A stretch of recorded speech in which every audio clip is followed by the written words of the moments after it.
Hey, what's up, guys? Want to talk a little bit about a topic that comes up quite a bit. It's inevitable, whether it is a current client or even possibly a potential client. When will I be ready to start prep? When can I expect to start prep? How long will it be till I start prep? You get what I'm getting to here. Well, there are several variables we got to look at, and I'm going to hit on just a few of them today.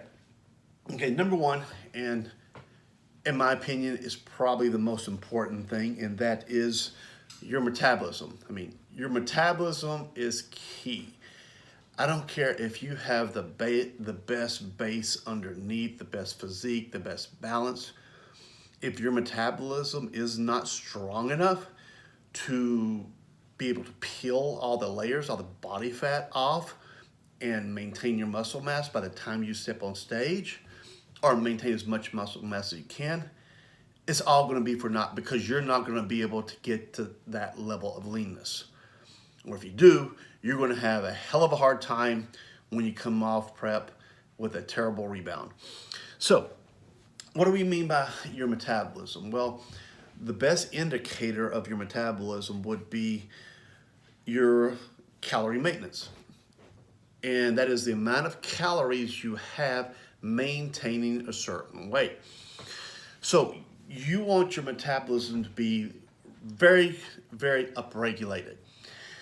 You got to consider when prep starts, there's going to be a significant reduction in calories. A lot more than most people think are going to happen. So reducing your calories, getting you in that deficit, is what's going to bring your weight down, i.e. Weight loss, fat loss. Now, typically we have a range that we want our folks to lose on a weekly basis. For example, let's say I want a competitor to lose a pound to a pound and a half of weight per week. All right. So we make that initial deficit, and fat loss is coming down at an appropriate rate within that range. Eventually, it's going to stall. It always stalls. And fat loss is going to stall multiple times in a prep. So we want the metabolism high enough in the beginning that we have a big cushion of calories to pull from each time fat loss stalls. Now, don't get me wrong. Calories are not the only way we get you back into that range. In this example, if the person falls under a pound, we want to make an adjustment to get them back into a pound and a half. But anyway, there are several other things we can do. Dropping calories is just one of them. You can do more cardio, which is, in my opinion, the last resort. You can do changes to the workout, increase the intensity, increase sets, an extra day, whatever the case may be. But eventually, calories are going to be a big part of it, and we're going to have to drop them. And back to the beginning, if you don't start with a high enough calorie level in the beginning to have a cushion to bring down more when fat loss stalls, you're going to be in trouble. So don't make that mistake. Number two is, was your off season long enough? Did you take time to rebuild your metabolism, because it will go down in prep? Did you take time to put on the muscle mass that you lost? You're going to lose some, hopefully not a lot, but you're going to lose some muscle mass. And then once you get to that level, then have time to improve. Because let's say you're doing a 16-week prep.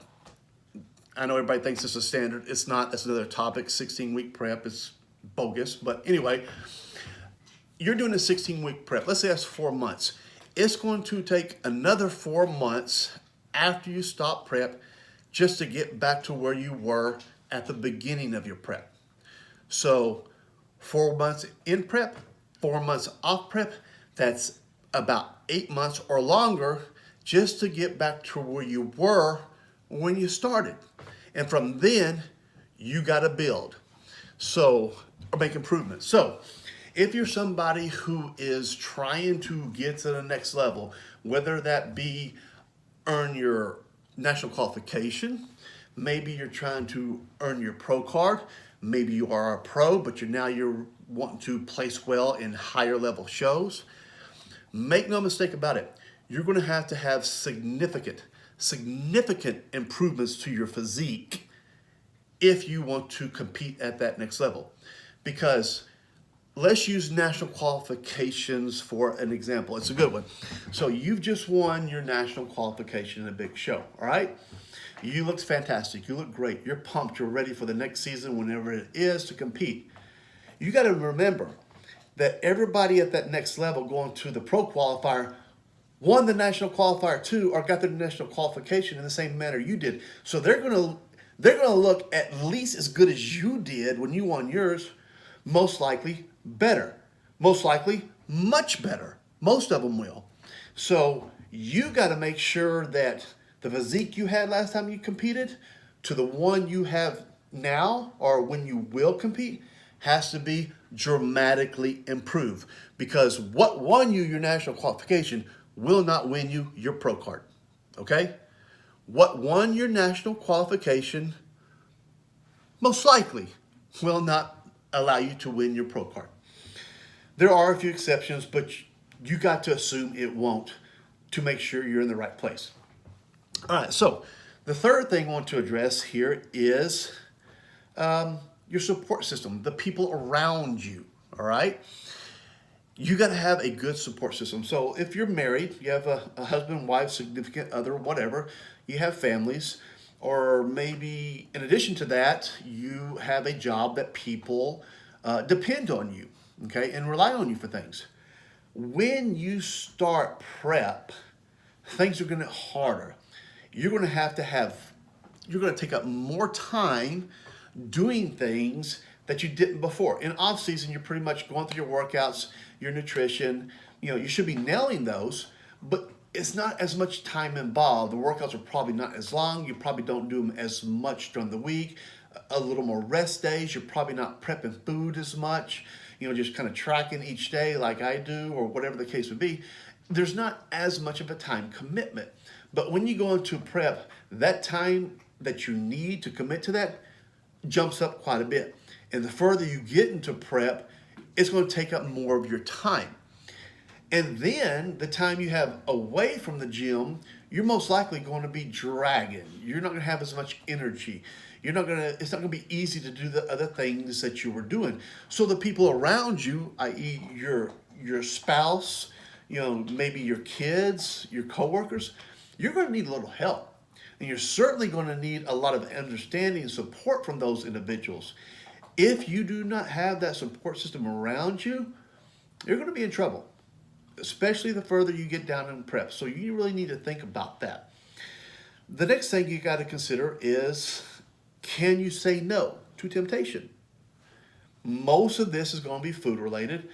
Other things may be about tempting to miss a workout because you just don't have the energy or feel good. But nonetheless, you're going to have to say no to a lot of things. Maybe you have, it's spring and you got some buddies who are going down to, I don't know, Florida or the beach or something like that and want you to go along with them for a week trip. A week time away from prep will be devastating. Maybe it's at work, they're having a potluck and, you're not going to go down there because that food's going to be tempting.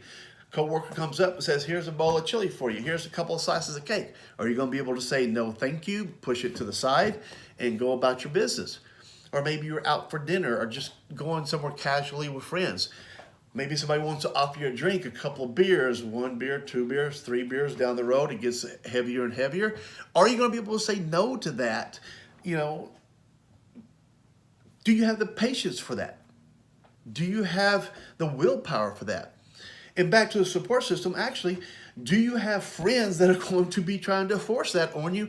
Or do you have friends who are going to be saying, no, dude, you can't have that. You got your prep to worry about. So these things you've really got to think about when you start prep, because it's an expensive sport. It's a patient person's sport. It's a time-consuming sport. It is a expensive sport. You got to take all those things in consideration. So if you're going to do it right. All that time, energy, investment, money, do it right. So if you don't have your support system, if your metabolism isn't high enough, if you didn't take a long enough base to build, or long enough off season to build your base up, Are you going to have the willpower to say no? All those things, if you can't have those things, then you might need to reconsider whether this time is prep right for you.